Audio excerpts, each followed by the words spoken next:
তো বন্ধুরা চলে এলাম দারুণ একটা রেসিপি নিয়ে। সন্ধ্যা স্পেশাল চিকেন মোমো, ঘরোয়া স্বাদে হোমমেড চিকেন মোমো। তো দেখো ফাইনালি কিন্তু সিজওয়ান চাটনিটা আমি বানিয়ে নিলাম দেখতেই পেলে। আর এই তো দেখো মোমোসটা কিন্তু আমি বসিয়ে দিয়েছি। যদিও পুরো রেসিপিটা আমি দেখাই তাহলে কিন্তু অনেকটা বড় হয়ে যাবে।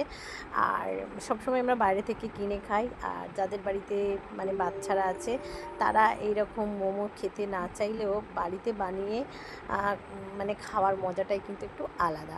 ভীষণ গরম তাই তুলতে পারছি না। তো দেখো ফাইনালি কিন্তু আমি মোমোগুলো একদম রেডি করে নিয়েছি। ঘরোয়ার সাথে চিকেন মোমো, হোমমেড, একদম হোমমেড। তো দেখো এখানে প্লেটিং করেই নিয়েছি। তো মানে জাস্ট শুধু খাওয়ার পালা। তো তোমাদের সাথে ছোট্ট একটা রেসিপি মানে শেয়ার করলাম। তো তোমাদের কেমন লাগলো অবশ্যই কিন্তু কমেন্ট করে জানাতে ভুলবে না। আমার তো ভীষণ ভালো লাগে। তো চলো বন্ধুরা, টাটা, শুভ সন্ধ্যা।